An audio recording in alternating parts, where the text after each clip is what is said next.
Good morning, everyone. Hello again, ladies, gentlemen, pracademics. How many of you have used pracademic in a sentence since we last met? Yes? Excellent. You can also use it as a verb, an adjective. You've been engaging in pracademia. You're feeling pracademic. Okay. This morning we are trying to not only talk about participatory development, and we're not only trying to tell you about the overall vision of academics and practitioners in partnership, but we're trying to model it. So in the great Robert Chambers tradition, we're trying to show rather than tell through this whole conference, and so that has really influenced the choice of the keynote speakers, because they are, as Alan and Robert were yesterday, the absolute exemplars of what we're trying to encourage in the Australian sector. A healthy blend of critical reflection, advocacy and practice, and, you know, nice. We like nice. So these two speakers are going to get to the heart of what I think is the most critical issue for international development. We've talked about climate change, we've talked about technology, we've talked about the global financial crisis, we've talked about flash mobs, we've talked about everything possible that's coming down the line.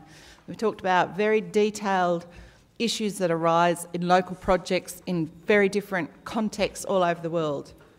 But for me, the heart of development, the problem still of development, is that age-old issue of what it means, what gender equality really means. What does it really mean for men and women to be equal, for boys and girls to be equal, for half the talent of the planet to be unleashed on the world? So these two women, as I said, are exemplars of the pracademic, and they are so good-natured that they have done, I think, about approximately 1,800 other events on the sidelines of this meeting. We have made them do fabulous academic lectures. We've dragged them up to Parliament to tell lots of parliamentarians about the Millennium Development Goals. We've got them doing radio interviews and television interviews. We're even putting them on YouTube. There is nothing these poor two women haven't been put through on what Geeta has just informed me is only her third day in Australia. And all she's complained about is not seeing a marsupial. That's all. Fabulously good-natured pracademics. So Geeta has come to us from Bangalore. She's also works at Harvard, as we've heard. And what's really interesting is her combination of being a stellar, global academic, but also heavily involved with a grassroots women's organisation, Dawn, Development Alternatives with Women for a New Era. Also, we're all about the acronyms, you might have noticed by now, pracademics. And Emily Duituturanga, that's taken me a while, is a really well-known friend to many of us in the sector. She leads the Pacific Civil Society movement through their peak organisation called PIANGO, the Pacific Islands NGO Association, and they are our ACFID sister organisation, and we work very closely with them. She's done absolutely everything you can think of in various roles to promote women's rights in the Pacific, as a public servant, as an academic, as a consultant, as an activist. Pretty much everything you could do, Emily. I think you've given a red-hot go, and she's achieved this thought leadership position and been an incredibly crucial person to the announcement in the Cook Islands at the Pacific Island Forum of the 10-year, $300 million project that AusAid has announced on Pacific women shaping Pacific development. And it was a huge achievement, an achievement of many hundreds and thousands of people. But Emily, you were right at the heart of it, and it was a magnificent achievement, crowning a pretty amazing career. And that's just the beginning. The announcement's only the beginning. So we are very privileged to have these two women with us, and we are going to get stuck into some red-hot feminist talk. All right. Emily, whose development if not mine?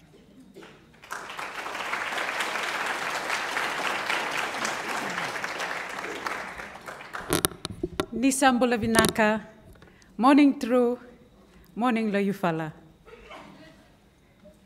Warm Pacific greetings. I come to Canberra regularly, and I was very pleasantly surprised that I didn't have to put on all the cold stuff that we Pacific people have to lug around the world and put on when we come to cold Canberra. I'm sure it's not that cold in Canberra, but it's nice to have the sun out. As an Indigenous Pacific woman, I wish to pay homage to the Indigenous owners of the land that I stand on and pay my respects to ancestors, past and present. It's really a wonderful and a humble privilege to be sharing the stage with gurus whose writings have shaped my own practice and have affirmed my own thinking and my view of the world. I was sitting here yesterday thinking, how do I pitch this? They're students, so, I kind of automatically go into my lectureship mode. There are Outsiders, and so I really want to give them a few, reminders, gentle, eloquent reminders. And then, of course, the academics who will be thinking, well, who are you? You haven't written any books, and you're kind of the wrong sex and the wrong color, so, what are you doing there?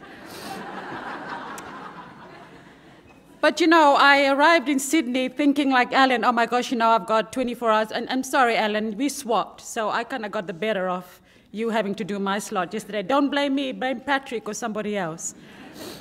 But, as I was coming through in the arrival, walking in, I'm thinking, I've given Patrick this, title. Whose development, if not mine? I know what I want to say about that. And then I thought, okay, I've got to be a little bit academic. So I thought, all right, glass ceiling look at participatory development. Oh my God, Robert Chambers is in the room. I better be really careful about that. But then I saw this sign, those billboards that are on the walls as you come in, and it said, if you view the world as undiscovered, you belong. And I go, yay, I'm in good company.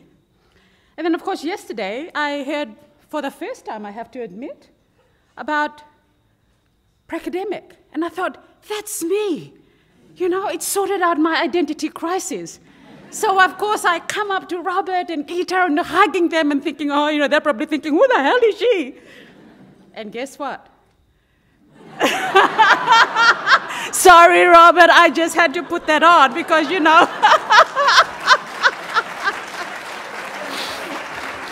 he just made me feel at home.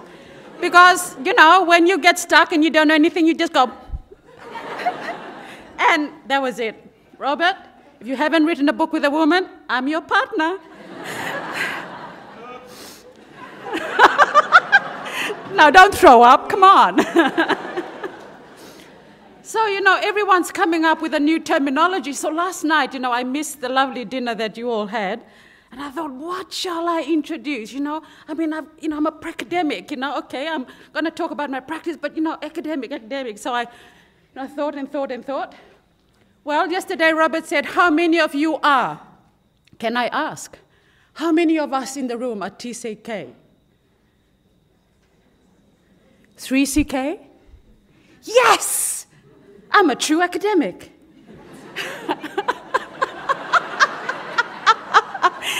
Well, students, go and Google this. Yesterday there were more of us who were non-Australians, and I've really felt at home. So I thought, because, I kind of thought, my real sort of frame for this is talking about epistemology. But then, I thought, well, how do I match knowledge? How do I match experience? And in lots of ways, this is my story. When I was 2 years old, I was bundled up with my siblings and my parents, and we went to the Solomon Islands, where we lived and worked. My parents worked until I was 12 years old. Then, of course, my father must have thought, oh, my goodness, they're becoming teenagers. Don't want them to marry Solomon Islanders. Better take them home again. So, sorry, guys, Not even a second chance. So, and off I went to this prestigious boarding school, and lo and behold, I was forced to, apply for a scholarship, and guess what? I got a scholarship, so, I'm an academic, really. That was some 36 years ago. I know I look a bit young, but I did win a scholarship and went to New Zealand. into the sixth form level. Then I went on and got involved in university and got involved in student politics. And, you know, when Chancellor was talking yesterday about the Springbok tour, yes, I was there with the Maori land marches. And, you know, when we threw that flower bomb onto the, you know, the field with the Springbok tour, you know, the Rainbow Warrior bombing, I was there. And for me, when I watched Nelson Mandela being released out of prison, you know, it was a very personal moment. Because in this area, you know, the personal is political. How do you separate it? And then, of course, after graduating, and I, you know, did social work, social policy, and social research, I joined the hospital to be a medical social worker. And lo and behold, what happened? I joined a feminist group of social workers. Bloody hell! You know, I mean, I'm just a good island girl, innocent, you know, doing what my parents wanted me to do, get a good education, come home, and, you know, education is the way out and the way up. That's what my father told me, come home and get everyone out of poverty. And what happened? I joined a feminist group of social workers. But that began my political awakening. That was, you know, 36 years ago, my political activism. Since then, I've lived and worked in PNG, New Caledonia, and the Pacific on gender, women's empowerment, trying to break the glass ceiling. Hence, 36 years later, I'm still asking the question, whose development, if not mine, breaking the glass ceiling? So, you know, you're feeling right at home here, guys and girls. We're global nomads. But it's, you know, not new. I didn't make it up overnight, 1950s. So there you go, students.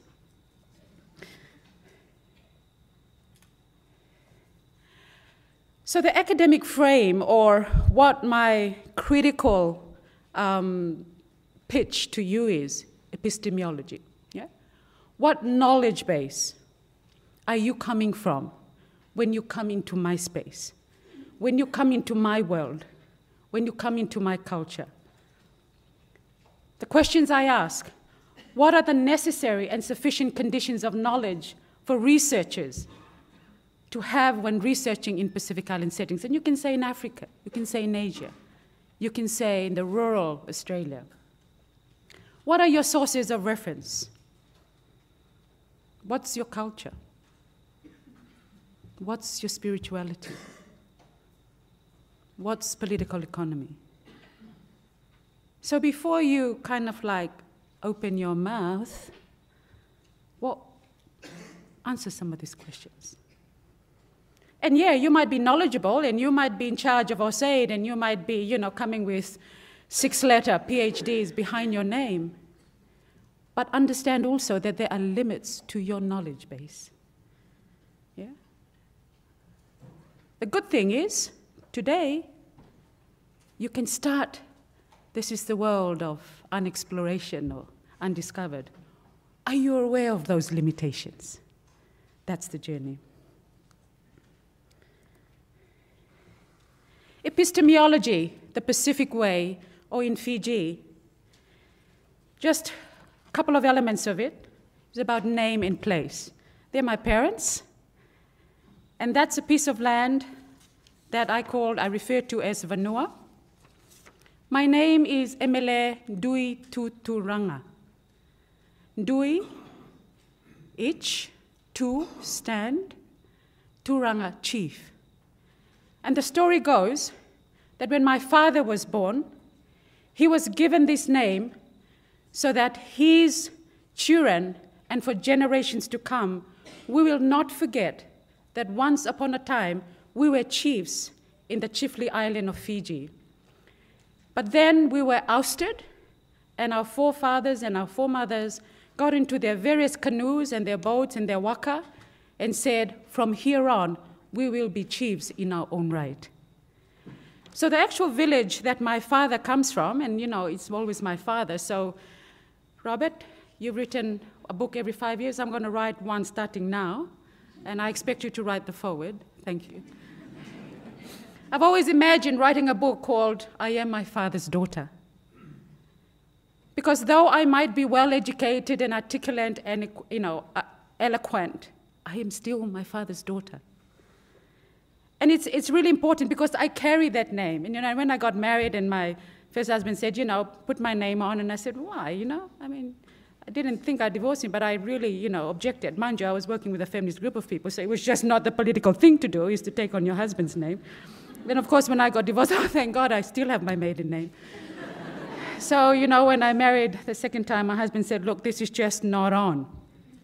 We get onto a plane, and you have a different name, and I have a different name, so, you know, how do they know we're husband and wife? And I said, what's your issue?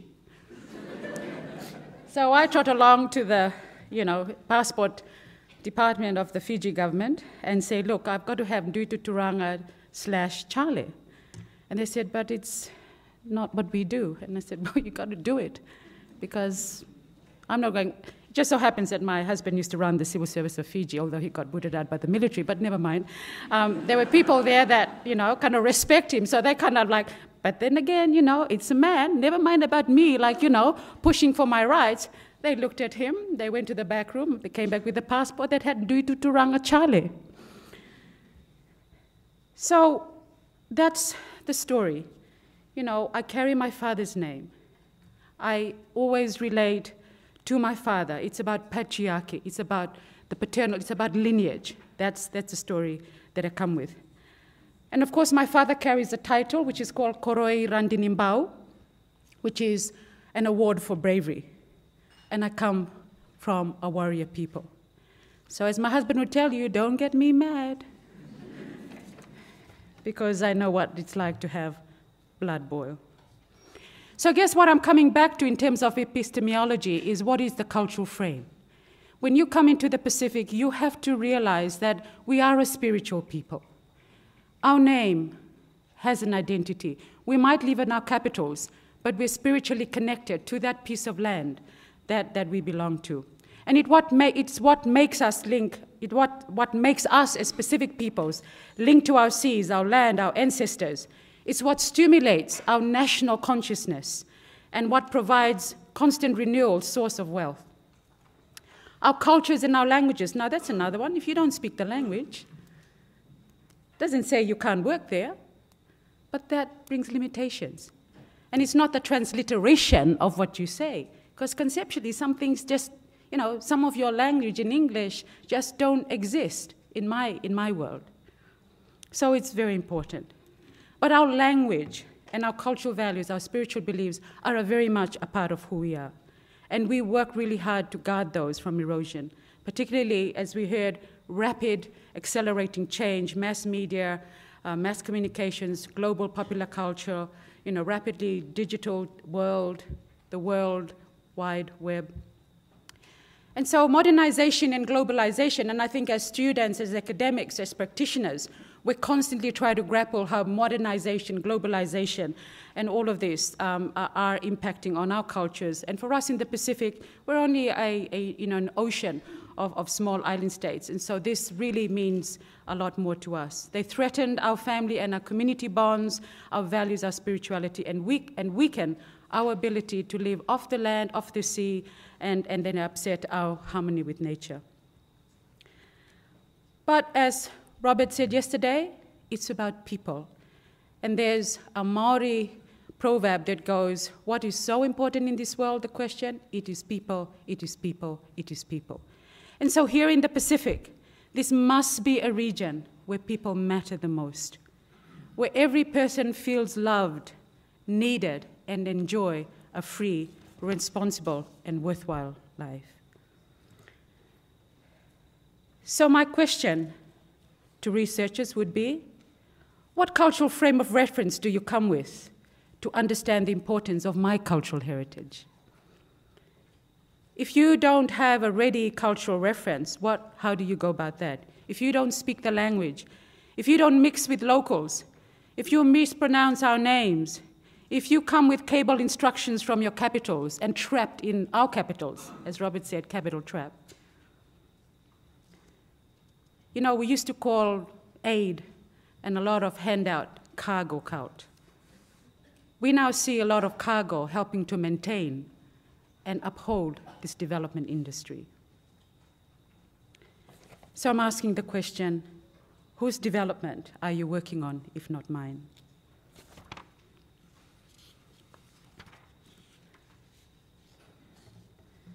Oops, I think this slides back to front. No, let's just go back, yeah? Okay, need help here? Okay, no, sorry. Let's go down. Just want to go back, next one. Okay, you can see that I'm in purple today. And I thought about this, and I thought, oh, you know, I see a lot of feminist friends in the room, and I see, you know, a lot of the gender advocates, but then I notice a lot of younger people and a lot of men, and I don't know if you know the significance of the color purple. So, of course, I had this outfit made so that you could remember purple. But there is a book. Google it. Look for it in the bookshop. It's called The Color Purple. In 1982, Alice Walker wrote this prize-winning book. And there's a main, the female character, Silly, in the book. She's oppressed all her life by men. As an adolescent, she was raped by her father. She gave birth to 2 children who were taken away from her.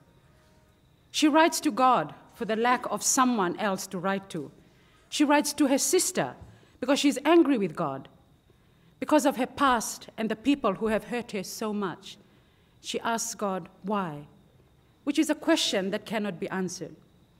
And this last letter she writes is to everyone, including God, showing that she has forgiven him and that her story has gone through a full cycle of maturation. The characters in this book are those who perpetuate violence themselves, victims often of sexism, racism, paternalism. And the title of the book, The Color Purple, is an important symbol. Because in her life, Celie goes through life having a hard time noticing the beautiful aspects and appreciating them, but she has a difficult life and was abused as an adolescent. The color purple is continually equated with suffering and pain. Actually, just as a joke, because this is very heavy, I can see, you know, there's this joke that someone told me, I don't know if it's politically correct, but I'll just say it, you know. A woman experiences, you know, has 3 rings in her life. The first one is an engagement ring, the second one is a wedding ring, and the third one is a suffering.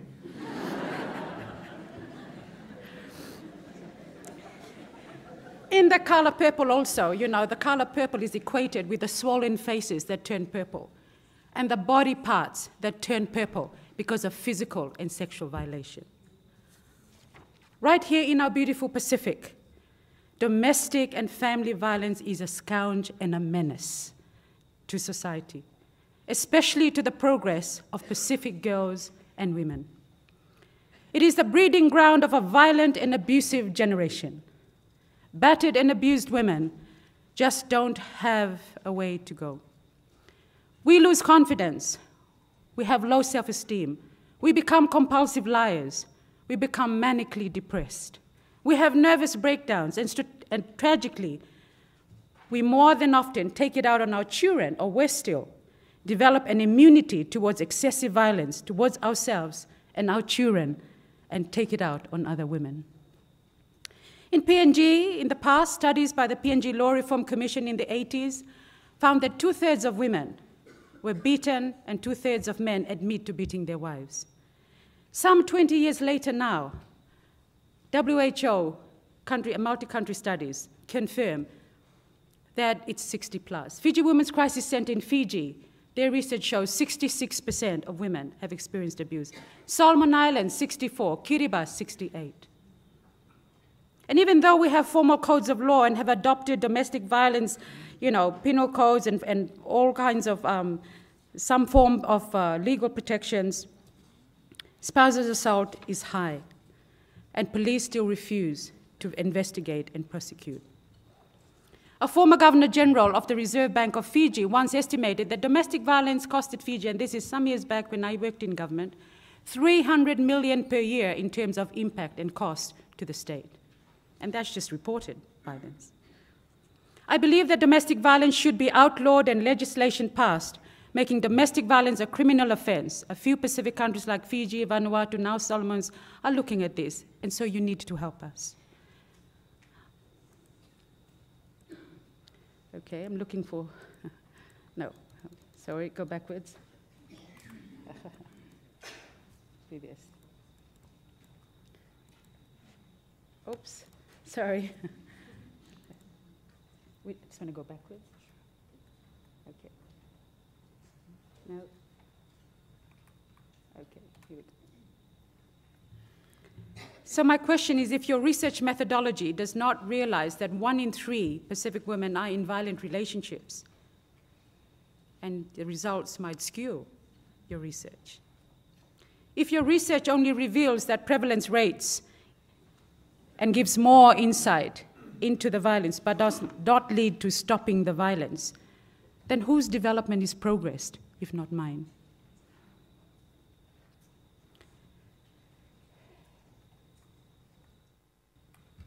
Glass ceiling. Again, I assumed coming here that everyone knew what glass ceiling is, but just in case. Glass ceiling is a definition, you will see there, that looks at unacknowledged discriminatory barriers that prevent women from rising to positions of power and responsibility. And when this started out, it was in corporations. Yeah? We now apply this to situations, general, where progress, even promotion, might look possible, but there's still restrictions, and we can't see what the barriers are. Earlier on, I talked about the importance of culture, but I also wanted to say here that at the same time, there needs to be a change in traditional cultural attitudes about women's role, because for me, this is the biggest glass ceiling in the Pacific. In the Pacific, especially in Melanesian societies, there are entrenched cultural and religious beliefs that women are inferior to men, and that our primary role is as housekeeper, homemaker, wife, mother, and we remain culturally, and these beliefs remain culturally and religiously entrenched. That the formal workplace, the economy, and politics is a male domain, and that women are not cut out for this. Because of this entrenched attitude, although our constitutions, legislations, and government policies guarantee equality under the law, in practice and in reality, a lot of women still face a lot of discrimination. The contribution and sacrifice of women in raising families remains devalued, and our contribution to household economy remain unaccounted, let alone in national accounts and GDP. Fortunately, this outdated attitude about women is changing, but at a very slow pace. Given the changing roles and responsibilities of men and women and the increasingly recognized role that women play in society, we need to acknowledge and encourage the participation of women in decision-making at all levels. You know, again, maybe another joke. When I was part of the state chief executive's officers that got removed because of the military coup, and I should I kind of, for the sake of the country, carry on, but, my own ideology, no, this is not right. Anyway, I just thought, all right, well, I prayed about it, and I said, let it be. So I went along to the interview, and it boiled me down when I got asked the question. At that time, I was divorced. I was asked this question, are you planning to get married? And I thought, that I might have had it wrong. I said, sorry? You're planning to get married? And this is like 2007. Well, that was it. Actually, just got up and I said, keep your job. Well, I'm remarried. I hope I do better next time. But, in relation to this, when we're talking about glass ceilings, and when we consider that Pacific women make up 50% of the Pacific population, and yet only 3% of us are in Pacific parliaments, compared to 18% of the average in the world, what is going on? Many Pacific countries remain at the bottom 12, and we call it the dirty dozen. So, as development agents, as researchers, as leaders, I think it is really important that we contribute to breaking the glass ceiling. Okay, next. We don't have many glass ceilings in the Pacific. We have glass doors. And when some of us were trying to campaign, and try to look at symbols And I apologize in advance to those who go to this church, but, you know, let's just... Academia is a license for free thinking and free speech. Huh? Parliamentary privilege. I'm a woman, this is parliament, this is my privilege. I took this photo, and then when I was thinking, looking for a symbol, you know, of the glass ceiling, this kind of perfect. You might not be able to see it there. It's, of course, the Church of Melanesia, I won't say where, although some people are smiling and recognize it. And it says underneath in yellow, which you can't see, like it says, Melanesia, Church of Melanesia Provincial Headquarters. Underneath it says, welcome to all clergy and laity and visitors. And then underneath it says, please do not just walk in. Appointments must be made to His Grace the Archbishop. I mean, that's just a building down the road, let alone in Parliament. So you can see through it. You can see the Archbishop, you can see the person you want to talk to, but you try and go in there, boom! Yeah. My question is, okay, going the wrong way here again, sorry. Not yet, previous, okay. Okay, I need help. Maybe the church just cursed me. But my question is, how is it possible then that after all development work that is being done by researchers, development agents, in the name of participatory development, that women still don't have a voice? Have you just taken the information you required and left women to fight for ourselves? How is it that development assistance and aid perpetuates patriarchy? How is it that you come to advise us of our electoral systems that just keep electing men into so-called democratic parliaments? If you call that participatory development, then whose development are you on about, if not mine?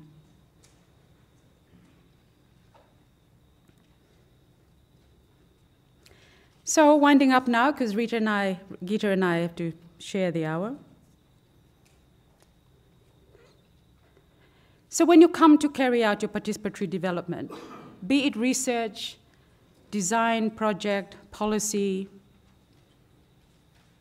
no matter what it is, at the end of the day, it must increase women's voice and agency. It must increase women's representation in traditional governance and in government. It must stop the violence. It must look at it from the eyes of women. Let's not perpetuate the capital trap. Let's not perpetuate the centricity of the state. Let's not continue for too much longer with parliaments run only by men. So where does that take us? I think it's about rethinking development. It's about the next generation. In fact, after 30 years of doing this, for the very first time, I brought my daughter. And that young, brown-looking, brown-skinned boy there is my grandson. I thought, you know, if I couldn't do it with my two husbands, if I couldn't do it with my son, maybe I can start with my daughter, except I'm not sure that he's trying to chat her up. I don't know who's chatting who up. But, you know, in a country like Fiji, doesn't matter whether you're black or white, Fijian, you know. And I think that's where it is. Because if you don't know that in the Pacific, 40% of our population are under 15 years.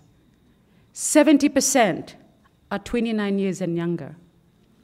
And if you're 50 plus like me, yeah, I know I'm 16, but we make up the minority. So, you know, when we're thinking public policy, when we're thinking health, when we're thinking education, when we're thinking stop the violence, when we're thinking parliaments, this is the next generation. When we address issues like climate change, it's not just the science. Climate change is a symptom of bad development. And that's Kiribati, if you haven't been there, and that's the highest point. You can see the ocean on one side and the other side.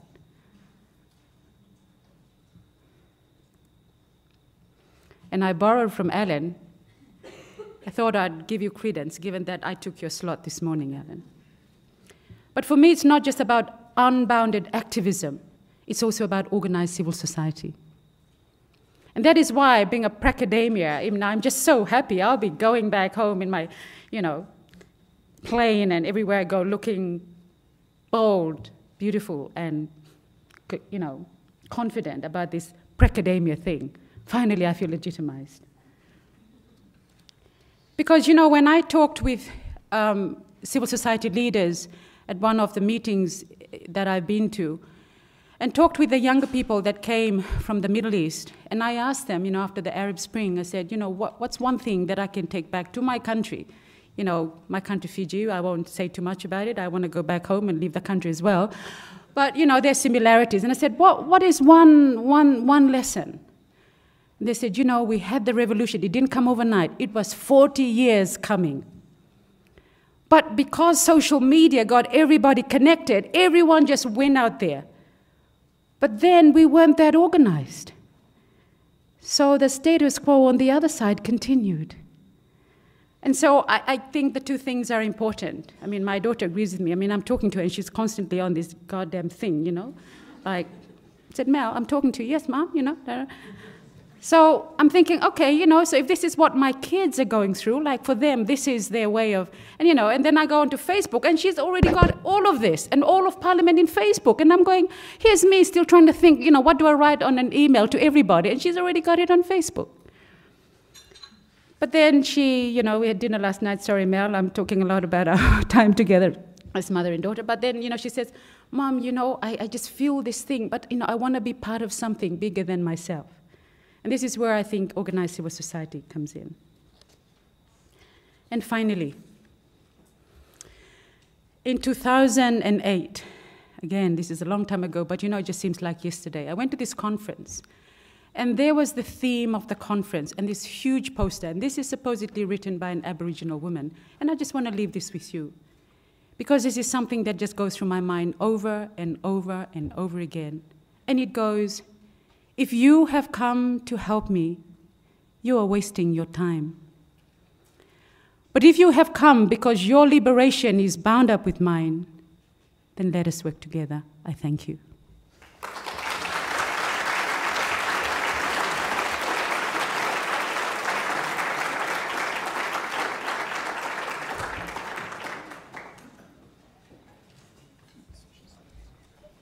Thank you so much, Emily. I too had one of those tribal identification moments yesterday.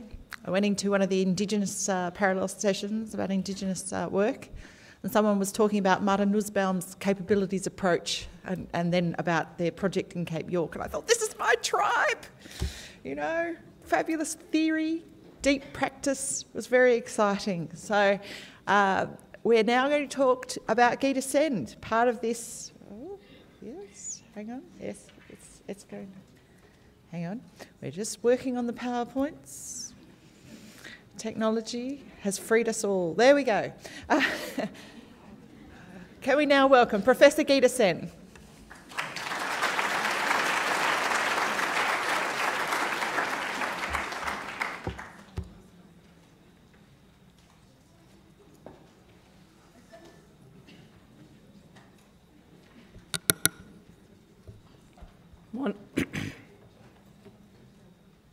First things first.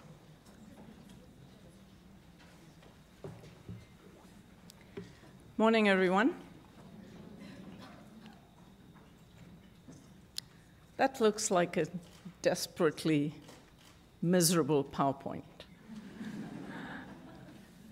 I have to say, by the end of the day yesterday, I was in some state of shock and consternation,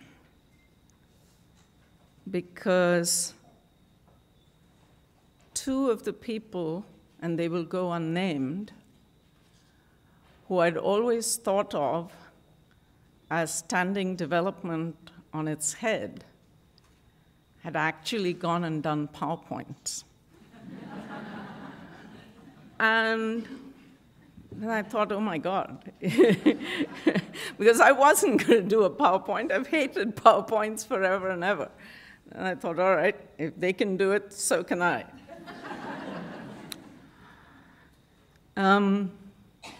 So, now let me see if I can actually do that.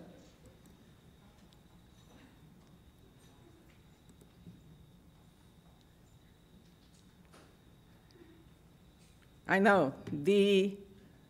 Shows how useless I am at PowerPoints. The scales are all off. The thing is, that jumpy woman there is meant to be much bigger than that little can into which she's supposed to be put. So I leave it to your imagination. I'm sure you have a very good imagination. You get the picture. You know, unlike Robert, I'm not English, in case you hadn't noticed. But I've always had this thing about what a remarkable language English is. It's probably the only language that I know of anyway, and I don't know that many, so there may be others out there, where saying being a feminist in a development organization would mean something different from saying being feminist in a development organization. I can't think of any other language where you remove that one letter A and it can mean different things altogether. For those of you for whom English is not a first language and you can't see what on earth is the difference between those two, the first one, being a feminist, sort of tends to draw one's attention in the direction of the person. Me as a feminist in a development organization, what's it like? What does it mean to be there? And being feminist in a development organization sort of draws one's attention towards the more generic issues and challenges of feminism within development and a development organization, and what development organizations do. So, of course, I have been interested in both of those questions for a long time, and I decided to talk a little bit about both of them. I've certainly been thinking about the first one, being a feminist in a development organization, for a very, very long time. Let me take you back more than 30 years. Back into, it must have been either 1976 or 77, long before. I know there's many of you who hadn't seen the light of day at that time. And it was my early in my work career. I think it was my second job. I was teaching. I was a young assistant professor of political economy at a place called the New School for Social Research in New York. Now, the New School and the political economy department in the New School in the 1970s was probably one of the most progressive, if not radical, of economics departments anywhere in the country, possibly even in most other countries, put them all together. And it was full. This was the 1970s. Again, for those of you who weren't born at that time, the 1970s were the period when New York and the New School drew just about every exile running from every dictatorship, of which there were many at that time in the world. Latin America was full of dictatorships. Iran had the Shah on top of it. Indonesia had its dictatorships. I mean, you name it, there were dictatorships everywhere. You couldn't walk without stumbling on one. And there were lots and lots of exiles running away from them. Some more brutal, the dictatorships, I mean, some more brutal than the others, like the Chilean one. But most of them made life very difficult for those who didn't exactly go along with what the rulers said. And so there were Iranians in the New School, young men and women running away from the Shah's tyranny. There were Brazilians, there were Argentinians, there were Uruguayans, there were Chileans, there were Indonesians. Everybody was there. They were all leftists, all deeply radical, all, talking about the transformation of society, many strongly Marxist, some, and now you know where my incipient Leninism comes from, some a little bit, various brands and varieties, the Spartacists, the, Social Democrats, the Maoists, the Leninists, everybody was there. And everyone was about liberation. And it was in that frame that two groups, and it's the first time that I've been involved in those two groups actually coming together and working together. One was a group of women, and the other was a group of African Americans. In those days, there were lots of tensions among these groups. But the hothouse of the New School's male left radicals was enough to make these two groups that otherwise could barely see what was common between them actually begin to work together. Because there was just no other way to survive in that place. And we were, of course, told, you're dividing the working class. After socialism, we'll take care of all of these problems. We'll take care of the woman question. We'll take care of race. There will be no racism in a socialist society. And so let's all work together. Don't divide the working class. Let's all work together for socialism and we'll all be fine. And of course, we weren't buying it because we didn't see how, if we were having such a hard time with the live in the flesh young proto-socialists who were in front of us at that time, if we were having such a hard time with these guys, how socialism, some pie in the sky somewhere, was in fact going to be different if it was going to be populated by the same kinds of people. And I remember one instance in particular. I was young and obviously not much taller than I am now, probably thinner. In fact, definitely thinner. And of course, fair game for these guys to come and assert with their young teacher what they thought ought to be taught, and more importantly, what grades they should get. So I used to teach development economics, and in the middle of the semester, after probably the midterm or something like that, in walks into my room, and the New School is an urban campus. It's a small building. It used to be a, I think, supermarket or department store or something before it turned into the graduate faculty. And our offices were tiny. They couldn't have been more than, my office was about that much, all told. It had one little slit of a window, and if anybody walked in the door, there was a desk. I was this side of the desk, and the person was on that side, and that was it. Nobody else could be in there. And I certainly couldn't get out of the door without sort of, having to edge past the guy or whoever happened to be there. So in walks into my office this big, tall, handsome Iranian student. Muhammad was not happy. He said, "Why did you give me a B- on my midterm?" So I'm looking at him thinking, oh, God. I said, "Probably because you deserved it." So then he starts arguing.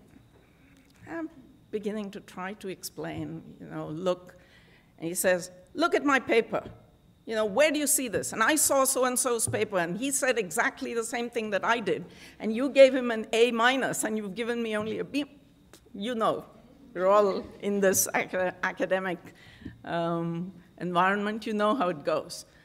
Back and forth, struggling to explain. And meanwhile, of course, you know, I'm sitting behind my desk like this, and there's this guy who's about that big, leaning over me like that. So I thought, I've got to do something. I can't walk out the door either, because I have to edge past the guy. So I finally said, okay. Fortunately, I had one of those rolling chairs, so I rolled my chair back, stuck my foot up, and looked at him like that on the desk. So I was as far back from him as I could get, and my feet were right practically in his face, because he was, of course, leaning over like this. And then he sort of went back. And I knew, you know, in India, if I'd done this, that would have been one of the most insulting things one can do, is to stick your shoe or in somebody's face. But there was really no other way, except through body language, to get this guy to back off. And in fact, that's the first time that I learned that, in fact, being feminist in any kind of organization is a bit like being a guerrilla warrior. You use whatever weapons you have at your disposal.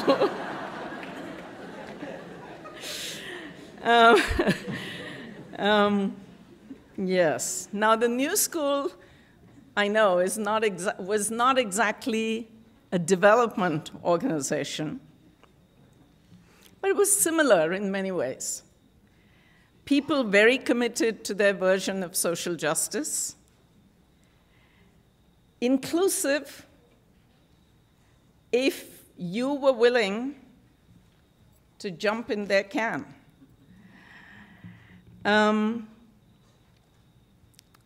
In some ways, probably worse than most development organizations, because they tended to be much more dogmatic about political correctness. But anyway, I learned a lot from that, just that one incident.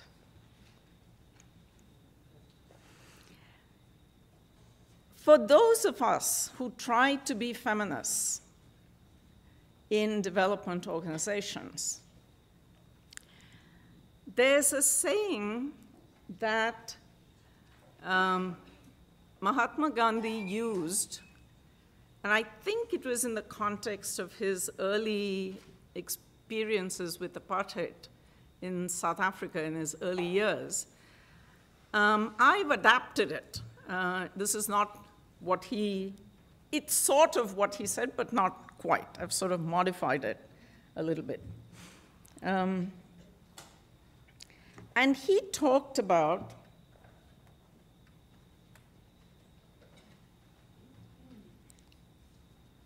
he didn't say enlightenment, and it wasn't quite 5 stages, but I think it's as good as as any. Okay, so this is the 5 stages of trying to get feminist ideas across in a development organization. So what happens? What's the first stage?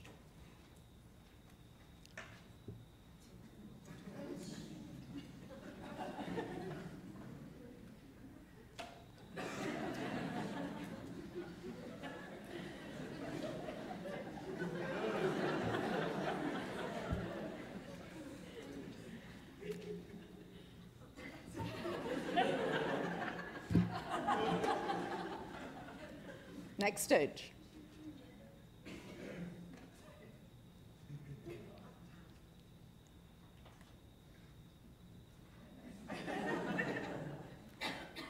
Really? Oh, you got to be kidding. Come on. You know, we don't do that.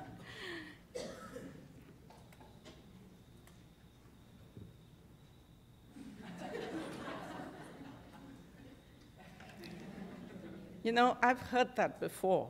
You've been trying to say this for a number of times. I heard you.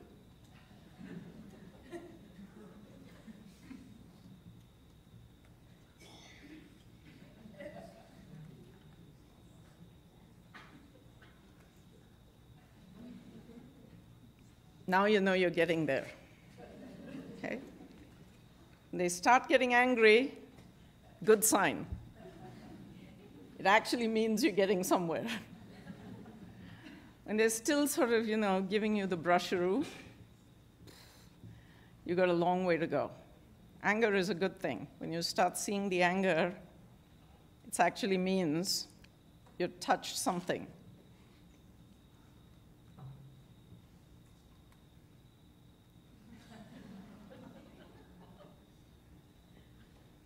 And then, of course, finally, you keep at it and say, all right, let's sit down. What are you talking about? I think many of us who've worked in development or other organizations have been through some variant of these 5 stages at different points. And sometimes one can cut through the stages, but all too often, and almost every time, one has to keep going through it again. It's not like you win it once and it's won forever. You've got to explain it each time in a different way, and each time again.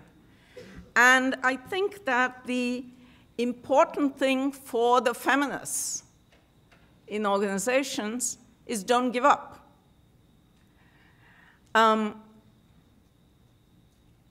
And especially don't give up before you see the anger, and don't give up when you see the anger, because that means you're almost at the point of change. And if you still keep at it, and if you can keep at it without getting angry yourself, it's going to turn. I just had a mail this morning from a friend who said, how to be zenfully calm in a situation like this. And I think that for many of us who do this kind of work, and the foremothers and who have done this for a long time before, we've been through this, and others have been through it many, many times.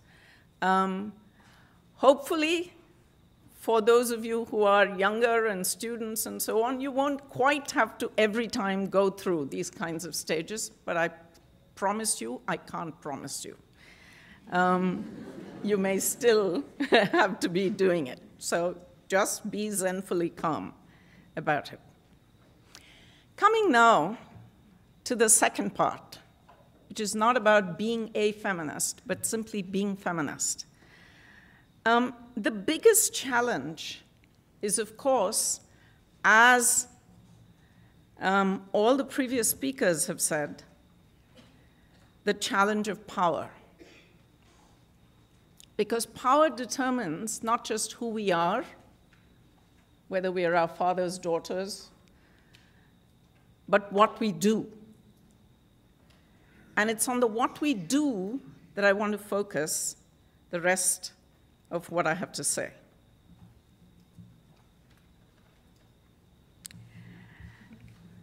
There's a 6th stage, which I didn't put on to the 5 stages because it's a bit of a downer. After enlightenment, then what?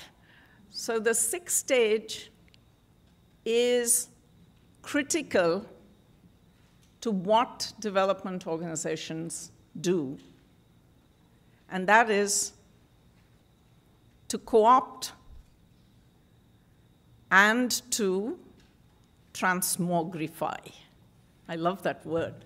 It's such a transmogrify, meaning take something which seems relatively simple and then turn it into something which by the end you can't recognize that this was the thing that you started with.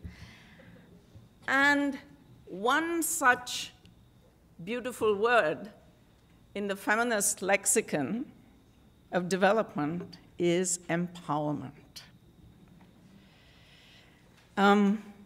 Trips slightly off the tongue of just about everybody in the development field. As I was saying at a talk a couple of days ago, women's empowerment,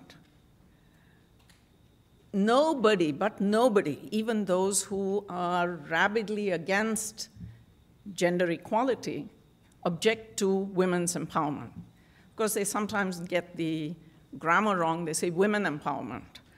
And then sometimes it gets transmogrified into gender empowerment. And as I said the other day, I have never, for the life of me up to today, figured out what gender empowerment is supposed to be. Because in the early days, and Dawn, the organization that I work with, was one of the earliest to talk about empowerment. And other people have written conceptually about it, people like Srilata, Batliwala, and others, that empowerment, the critical center of empowerment is power. And empowerment is about power relations. It's about the fact you don't empower anybody, they empower themselves. So you cannot go around empowering women. Women have to empower themselves, and they empower themselves by transforming the power relations within which they're caught. That it has to be realized by the self, that it has both external and internal dimensions. It's very hard to empower yourself if you're not feeling strong within and able to do it. Now, that was what we thought we meant by empowerment. Of course, gender empowerment, I've scratched my head about this. Does it mean gender relations become more powerful? What's it supposed to mean? And I think it's gotten transmogrified because exactly, and there's funny language stuff that goes on here. Because if there are people who prefer to say gender rather than women, because then it sort of seems like a level playing field. We're not really talking about women. It's women, men, everybody, right? So then we say gender empowerment. Who knows what that means? Or, ironically, there's the other thing as well that goes on. There are the people who say, no, we're talking about gender relations. We're not just talking about women. We're talking about power relations between women and men, within society. So you've got this very peculiar confusion of terms and terminology, the end result of which is probably was best encapsulated by, what's his name, Humpty Dumpty in Alice in Wonderland. A word can mean whatever I choose it to mean. And empowerment is in danger of having become something just like that. Now, like good guerrilla warriors, feminists keep trying to run to stay ahead of this kind of co-optation and transmogrification. So there's lots of feminists I know who say, we will not use this term empowerment anymore. Well, that, to me, is a losing game, because how you can't keep on running ahead of your own core concepts and terms and so on. You've got to fight the ground somewhere. For development organizations in particular, this business of empowerment and gender empowerment is also a way of treading softly on male feelings, on opinion creators, mostly male. We all have to do it at different points, as we know, when we work in the field, because that's the nature of power. You have to recognize the nature of power, and sometimes you have to tread softly. But quite often in that process, two critical things are left undone. First, there's no red line drawn of principles. What's the principles that are being left undefined when one starts this business of treading softly around power. What is it that you say, we absolutely will not go below this bottom line? Now, good development organizations do that for themselves and say, all right, we do have to go in and talk to the powerful male who's running this village. And we will have to negotiate a space for the work that needs to get done. But here's where we will not go below.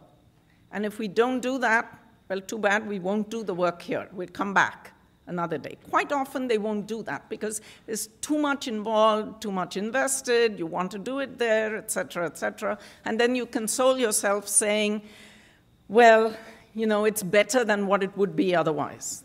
That's not always clear, that it is better than what it would be otherwise.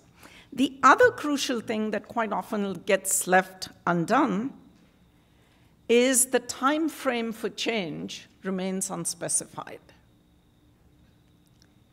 If you're starting at this point from what is already a compromised position, and I give it to, it's not just in terms of gender, quite often it can be in terms of other power relations. I give it to you in the context, for example, of what I know very well from the Indian situation, which is caste. You go in to work in a village community on health, and I have a team that does this all the time. One of the things that they face all the time is that in community mobilization activities of different kinds, the Dalits, the former untouchables in the Indian situation, will be either on the edges or will not be called into the environment. Now, and if you don't negotiate that, you can't work there. They won't let you in. So the question for us, it's a very practical and very direct question that comes in, is what's the red line below which you will not go? And what are the subterfuges? We try all kinds of, the team I work with tries all kinds of other things. For example, one thing of untouchability is about not eating together. You don't eat the same food because the food eaten by Dalits or touched by Dalits is seen as polluted. So the Brahmins, the upper caste, cannot eat or touch that food. So one of the things that the team does right at the beginning is to go around and say, we're here, we don't have time to cook or bring in food. We want food, a little bit, one chapati, one roti, or a little handful of rice for the team from everybody in the village.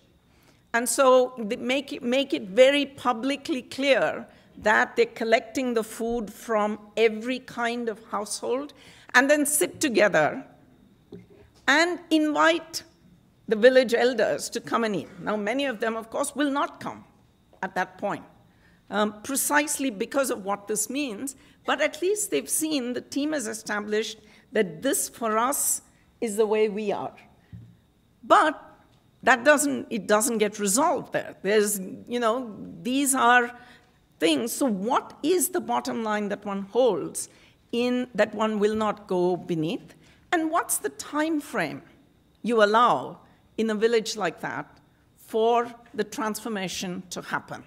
And if one doesn't put down those two things, the treading softly around power, whether it is of caste or of gender or of race, doesn't work. It can end up exactly with your being co-opted, transmogrified into God knows what, so that by the end of it, you yourself don't know what it is that you stand for, what your organization is supposed to be doing, what you're trying to accomplish. Okay, you're probably wondering by now what all this has to do with motherhood and apple pie.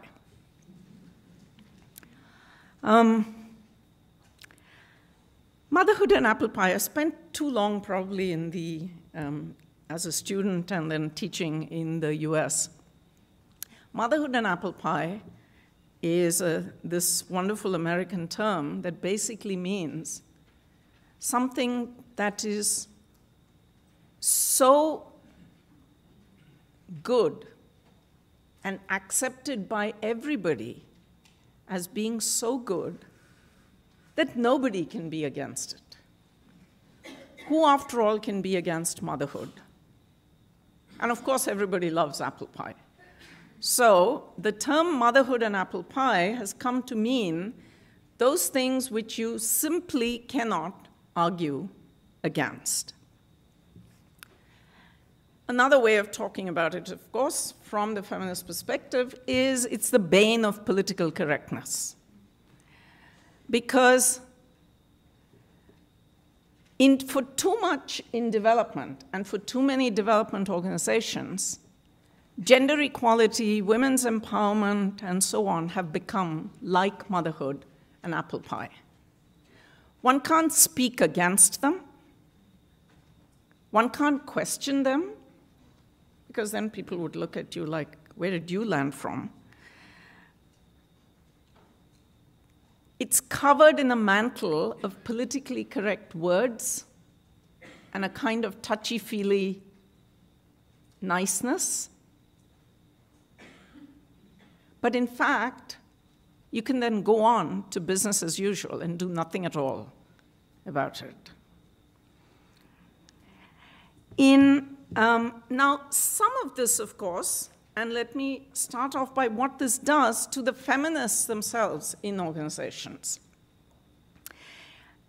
Just 2 days ago, I saw the report from a recent UN Women consultation in New York on the post-2015 development agenda.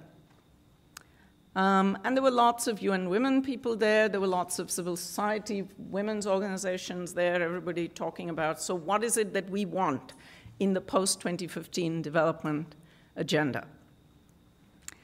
And one of the things, and it was very high up on the list, it was second on the list of things, one of the things that everybody seemed to have agreed about was that the post-2015 development framework should be transformative.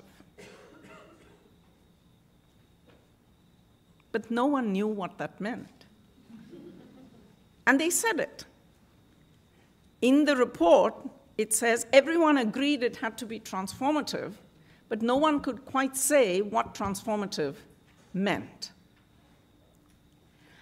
And I fear that far too much of the work we do in this field is covered by this kind of soft, touchy-feely language.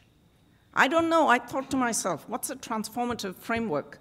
I don't know what a transformative framework is. As far as I know, people transform. A framework has to be something that allows you to do that. Is that a transformative framework? Well, there could be all kinds of transformation, but when I talk about a transformative framework, it takes me away from who has to do the transforming. It sort of puts it in a framework out there, which once we have that framework, we'll all be transformed.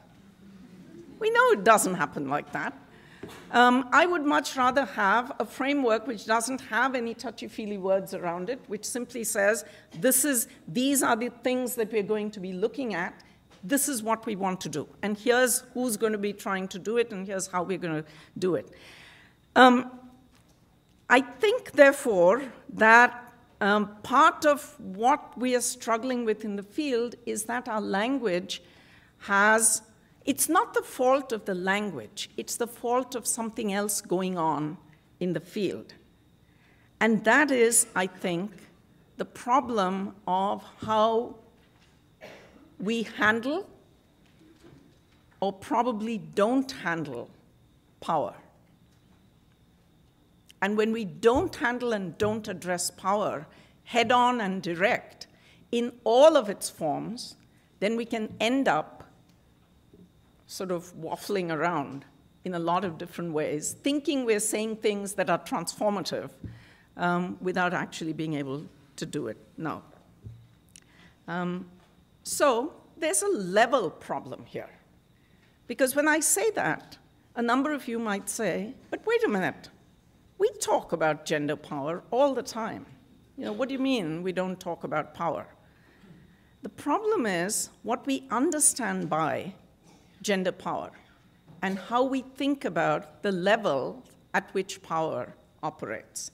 And here is the only serious PowerPoint slide that I have.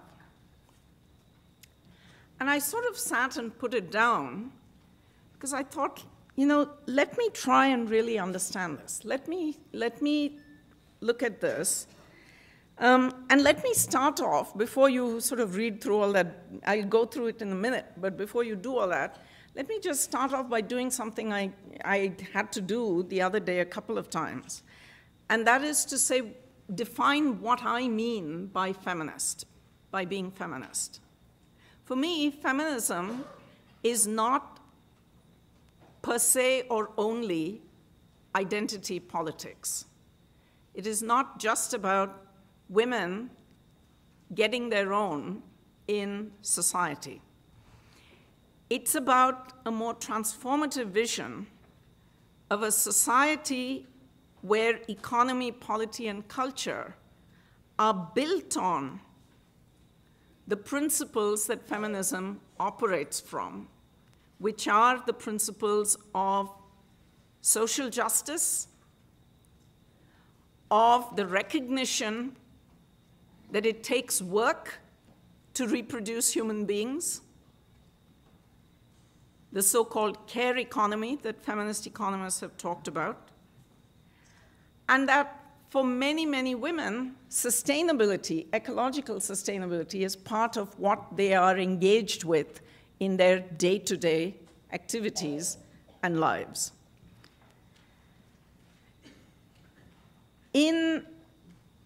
Now, having said that, if you look at these levels, what a lot of feminist work and a lot of development organizations working on gender equality are very comfortable with is the bottommost level. Now, yesterday when I was speaking with, was it you, Sue? I can't remember who I was talking to. Oh, no, I know who I was talking to. About the bottommost level, which is the level of the household. Joanne said, not even there.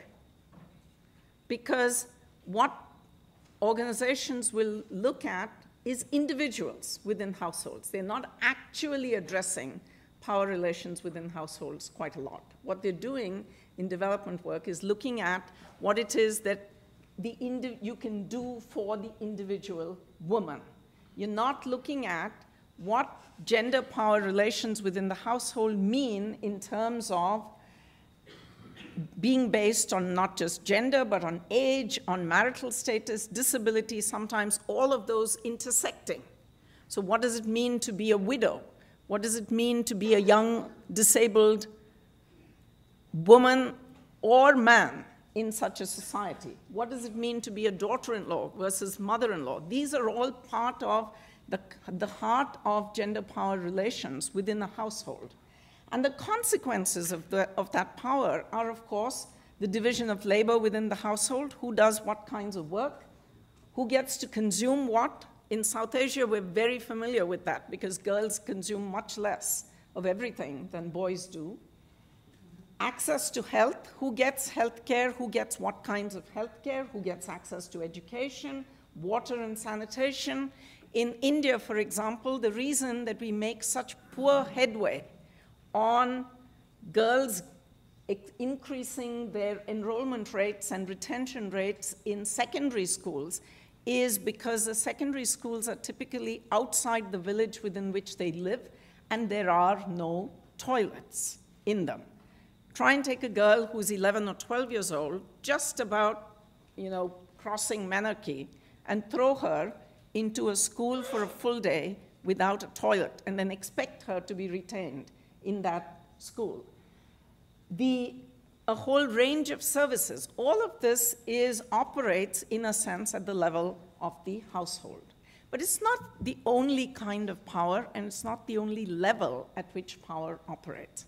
Power also operates at the level of villages, the village and the community, and it's based on who holds land, who's wealthy, who has income, caste, ethnicity, age, gender, religion. And one can name, and this is not comprehensive, one can name a whole range of other things, but gender is fundamentally within these, and will therefore have an impact on the other side, on roles in production and markets, access to credit and services, status vis-a-vis labor markets, government contracts, who gets them. Some of those may happen within the household, but they don't all happen within the household. They happen outside the household, and gender power operates there as well. Quite often, we don't go there at all as a development organization. Then there's the third level of development programs. And Robert spoke so much about these that fortunately I don't have to say too much about them. But again, the basis of how development programs run through our village communities is quite often on the basis of land and wealth and income and educational status, political power, the international versus the national versus the local NGOs, and that's a whole other area. So your source of funds, where's your money coming from? And it determines the other side, how much money you get, what resources you get access to, the importance of the program you're trying to put in, the priorities that you will get, how it's implemented. All of that is about power, and it's about gender power, among other forms of power. And the one that we almost never get at, which is the level of development policies themselves, which are determined at an entirely different level, and which, when we talk about development policies, it's almost very rarely about participatory development, let alone development that takes on power, and which is based on all of the things that you can see on the left-hand side of the screen, and which has consequences on the right-hand side of the screen. What kind of priorities do we actually give to human development? What are the approaches to development aid and trade and investment? Is the work we do on gender in a policy silo, sitting by itself with small or large amounts of money, but which is shrouded in policy silences in other areas, and with mal-directed policies that in fact end up working at cross purposes with whatever you're trying to do by way of your gender policies. Power operates there as well. And if we don't address in our development work the fact that power operates and gender power operates at all of these levels, we in fact can then waffle around with that language, which in fact makes us feel like we're doing good stuff. And in fact, we are, at best, quite often, small changes, easily forgotten, and where the big questions of the type that Emily was asking remain unaddressed. So I think that this, in a sense, as I said, is my most sort of central slide. So let me just say my last 1 minute, which is to address, how does one address the multiple levels at which power and gender power operates and where it is inherent? And of course, I won't get into the one way in which feminists at different points have tried to do this, which is to say mainstreaming.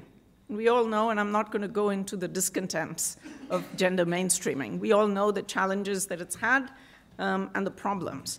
But I want to speak about something else which I mentioned the other day, which is something I'm calling at the moment gender in all policies, which is different from the idea of mainstreaming. Mainstreaming has too often been understood as take gender into the education ministry, the health ministry, the transportation department, the finance ministry, and see how many women, how many men, who's the benefit ratios, who's benefiting from what.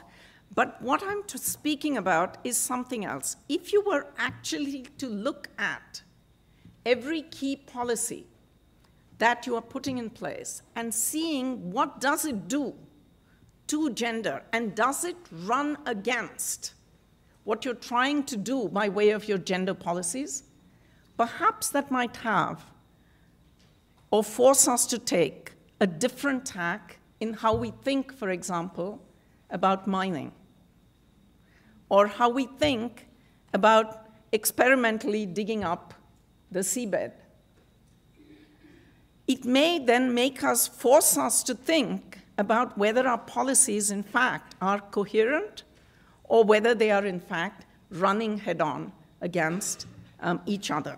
So I'm suggesting this as a possible way of, it doesn't mean don't mine at all, but it does mean, are you putting real safeguards in place?